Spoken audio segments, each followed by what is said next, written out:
को किस प्रकार से रौंदा गया और वो भी सत्ता सुख के लिए किया गया, ये देश जानता है। और इमरजेंसी में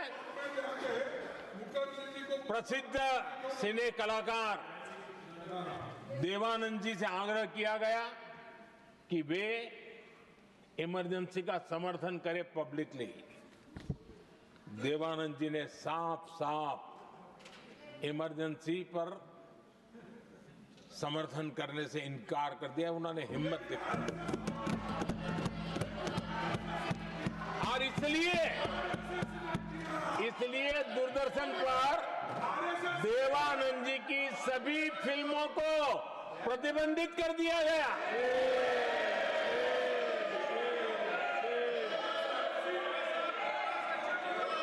आदरणीय सभापति जी, ये संविधान की बातें करने वाले लोग, उन्होंने सालों से संविधान को अपने जेब में रखा है, उसी का एक परिणाम है। संविधान का सम्मान नहीं किया है। आदरणीय सभापति जी किशोर कुमार जी, उन्होंने कांग्रेस के लिए गाना गाने से मना किया। इस एक गुनाह के लिए आकाशवाणी पर किशोर कुमार के सभी गानों को प्रतिबंधित कर दिया गया।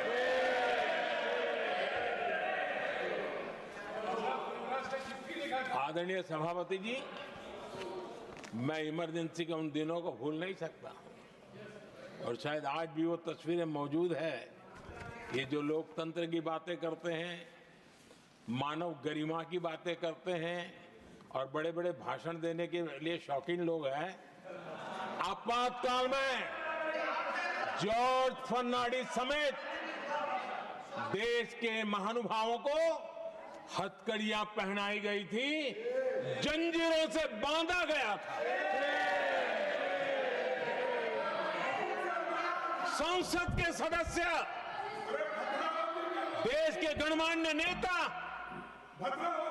उनको हथकड़ियां और जंजीरों से बांधा गया था। इनके मुंह में संविधान शब्द शोभा नहीं देता है।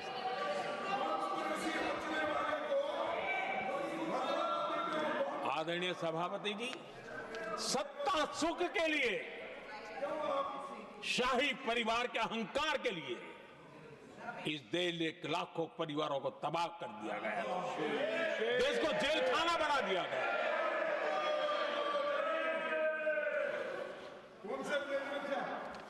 बहुत लंबा संघर्ष चला।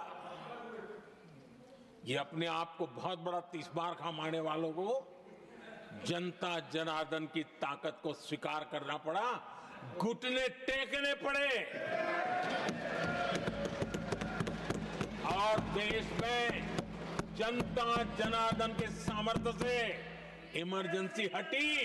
ये भारत के लोगों की रगों में जो लोकतंत्र है ना, उसी का परिणाम था।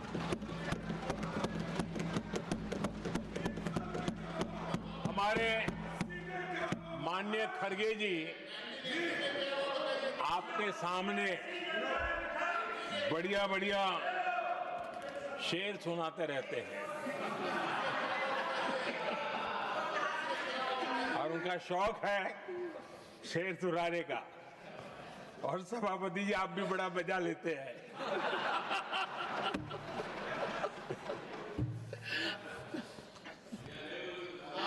एक शेर मैंने भी कहीं पढ़ा था,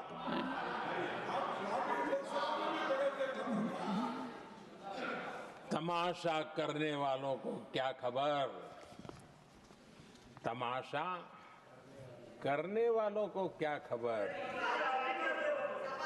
हमने कितने तूफानों को पार कर दिया जलाया है, हमने कितने तूफानों को पार कर दिया जलाया है। आदरणीय सभापति जी,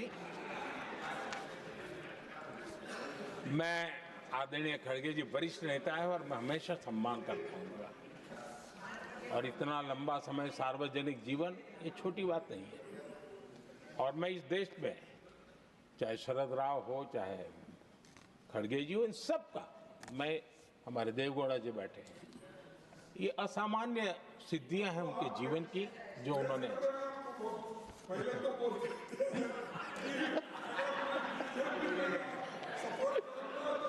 ऐसा है खड़गे जी, आपको आपके घर में तो ये बातें सुनने को नहीं मिलेगी, मैं ही बताऊंगा।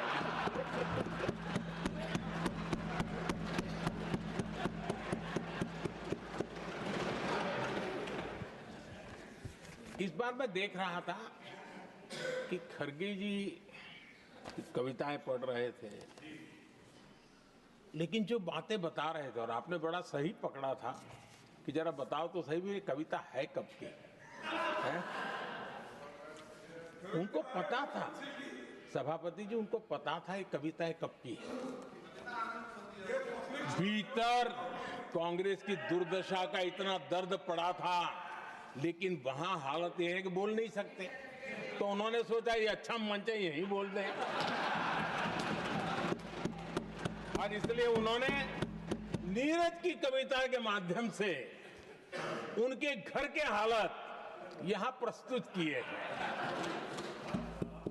आदरणीय सभापति जी, जो आज के लिए सही है, खड़गे जी को मैं आज वही कवि नीरज जी की कुछ पंक्तियां सुनाना चाहता हूं।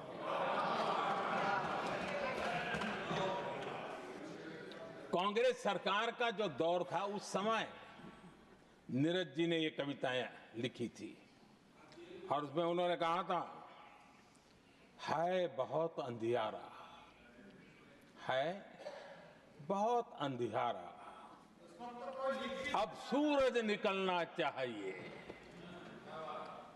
अब सूरज निकलना चाहिए, जिस तरह से भी हो ये मौसम बदलना चाहिए, जिस तरह से भी हो ये मौसम बदलना चाहिए। नीरज जी ने कांग्रेस के उस कालखंड में ये कविता कही। 1970 में जब कांग्रेस, अरे चारों तरफ कांग्रेस का राज चलता था, उस समय नीरज जी का एक और कविता संग्रह प्रकाशित हुआ था,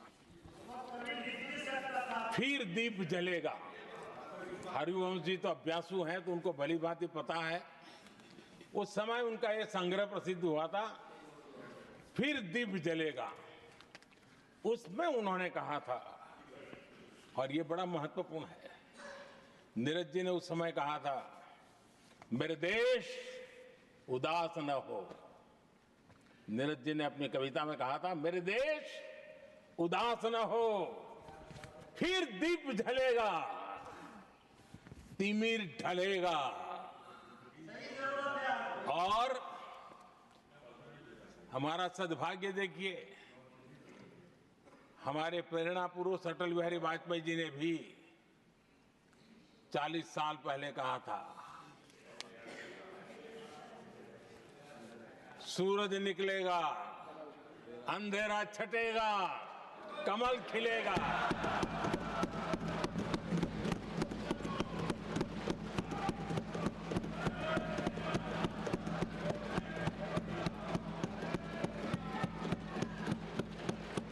आदरणीय नीरज जी ने कहा था, जब तक कांग्रेस का सूरज चमकता रहा, देश ऐसा ही अंधेरे में रहता रहा।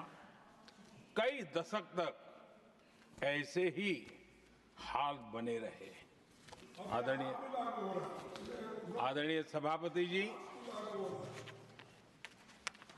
गरीबों को शक्ति देने के लिए, गरीबों के सशक्तिकरण के लिए जितना काम हमारे कार्यकाल में हुआ है, हमारी सरकार के द्वारा हुआ है, इतना पहले कभी नहीं हुआ।